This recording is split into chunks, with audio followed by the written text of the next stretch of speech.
Okay, the next talk is by Harry Marks and others from Tel Aviv and Ariel, and it's high power long pulse operation of a millimeter wave free electron laser. Okay. So I'll start by describing the basic background of the free electron laser. It's a device which transforms the kinetic energy of electrons into coherent radiation. Common to all FELs is something called a wiggler or undulator, which is a series of magnets which form a sinusoidal magnetic field. The electrons are injected perpendicular to the field, and they oscillate also sinusoidally and emit spontaneous radiation.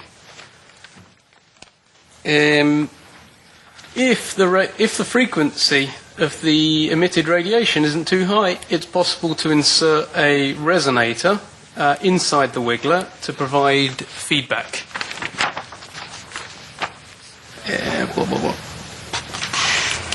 No, you just took it out of presentation. Yeah. F5. Okay, so here is our tandem Van de Graaff generator, and here's the boss. Using this system, we can generate currents of up to 2 amperes using a thermionic cathode. The electrons are injected into the tank with an energy of 43 kiloelectron volts.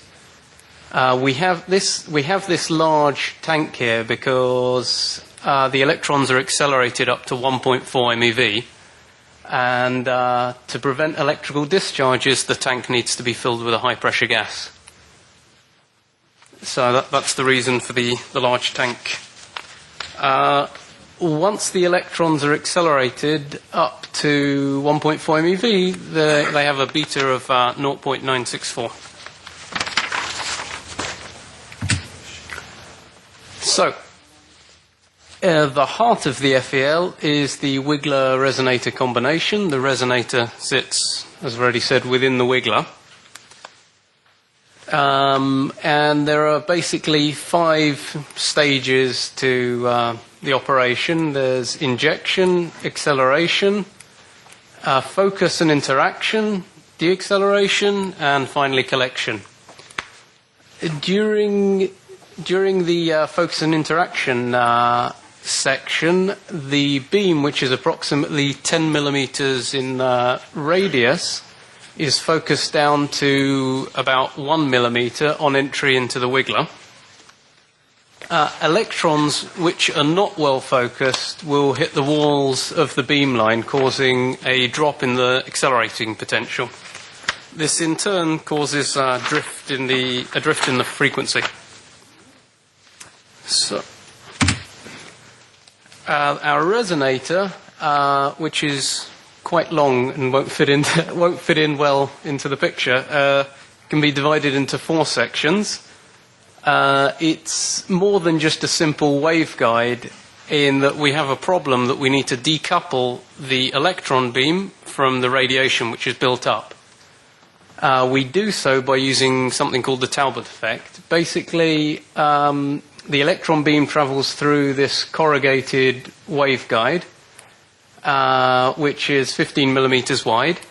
Then at either end of the resonator, there's a transition to a smooth-walled 25 millimeter waveguide section.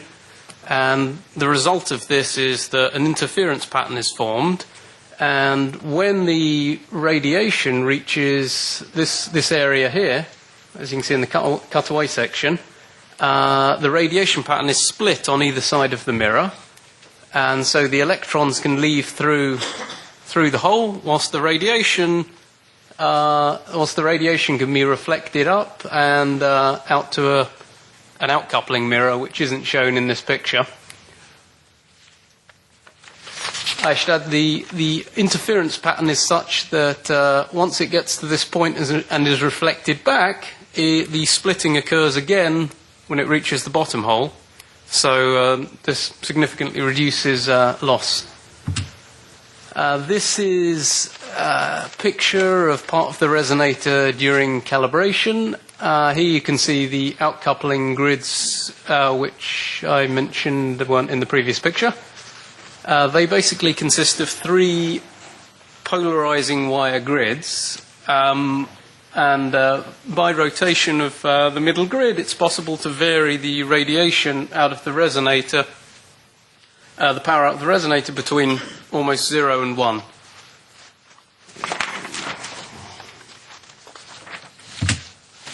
So, and here's a graph of basically a simulation of the power out of the through the outcoupling grids as a function of angle, and scattering matrix model was used. And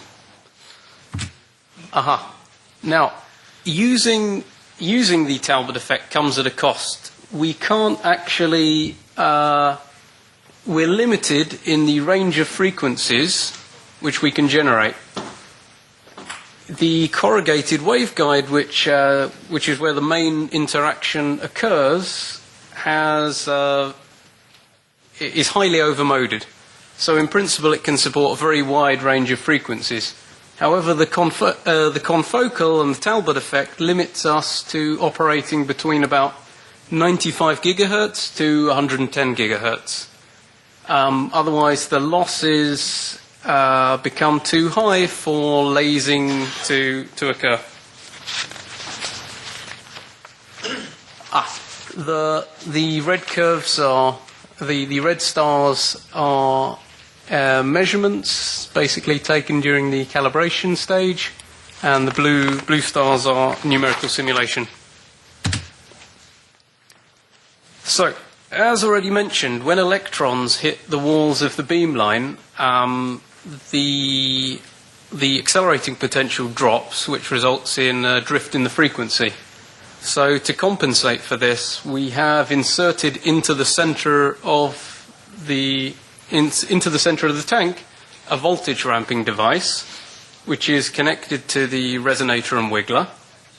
The resonator and wiggler are isolated from the rest of the tank, and I show here basically the charging profile for a number of resistances, so a number of different time constants, and we can remotely control the time constant of the voltage ramping device from basically our control room. So we can compensate for different drops in accelerating potential. When we combine the measured drop in accelerating potential with the voltage ramping, we get the following curves. It's just simply adding a constant drop of potential of 0.52 kilovolts per microsecond to the charging rates on the previous curve. We find the best results for these curves, the 2 top curves.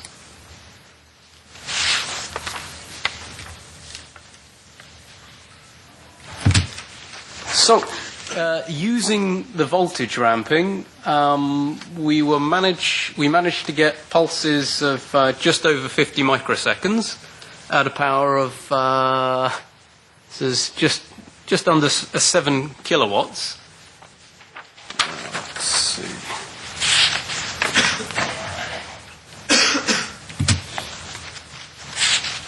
So this curve here is using heterodyne detection, the same pulse which was shown in the previous slide.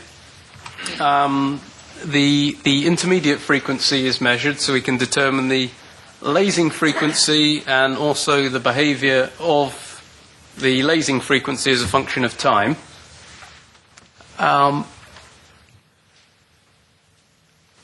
The local oscillator was set to 101.838 gigahertz, and the lasing frequency was around 101.85.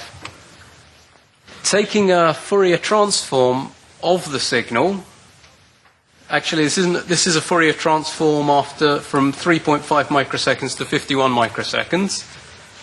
We see the following result, which is clearly single mode operation.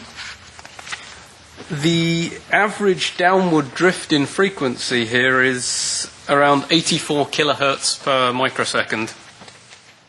However, the frequency width of the signal does not represent the inherent line width of the laser, as it's widened due to chirp during the pulse duration. The chirp effect is basically related to frequency pulling in laser theory.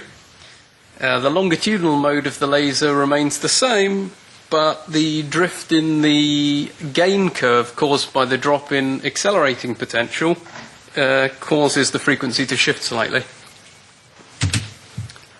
Taking the same, this is 4 plots of the intermediate frequency taken from this data, but in 10 microsecond time windows. In the first time window, the line width is very narrow, delta f over f of 1.2 times 10 to the minus 6. This is basically almost Fourier transform limited, as the narrowest line width you can measure with a 10 microsecond window is 0.1 megahertz, and here we have a full width half maximum of 0.124 megahertz.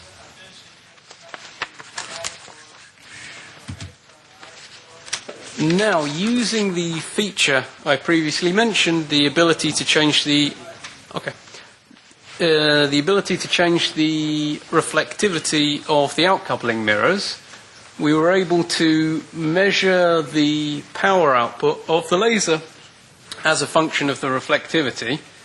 And this is very advantageous because when you put the resonator in the tank, you don't necessarily know where the maximum power point is, and you don't necessarily always want to be at the maximum power point, because sometimes you want to be at, say, 5% transmission, because that's the only, if you want radiation at 95 gigahertz, the only way to establish lasing is to have a very high output power reflectivity.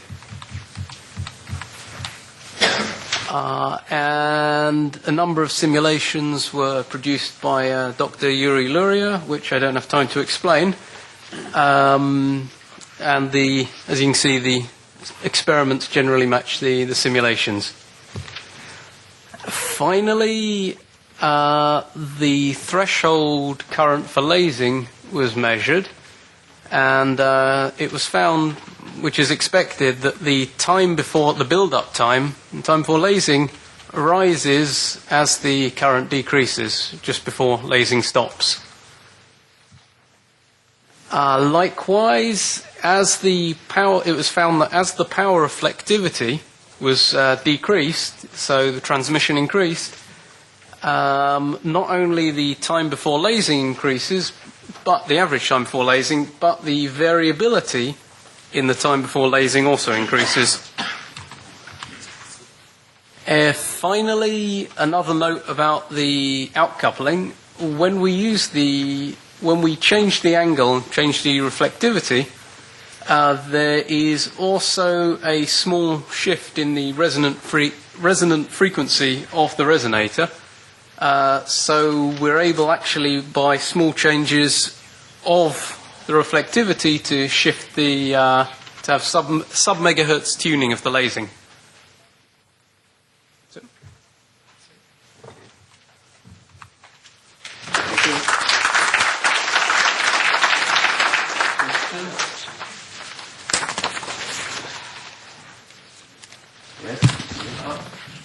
Comparing to gyrotrons operating at the same frequency and at the same power level, they are capable of operation for a long 1,000 seconds and so on.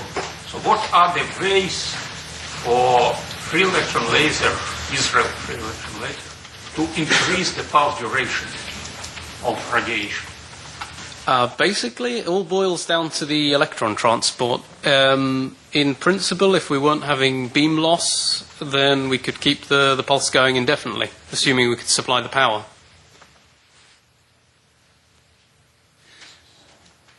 Your question was how can we increase the pulse length? Yes. Yeah. As I said, it all boils down to the electron transport. So, will you comment on the ways to avoid the beam loss? Yes. This is a constant problem, and yes, we're constantly working on it. Okay. Thank you. Let's move to the next talk.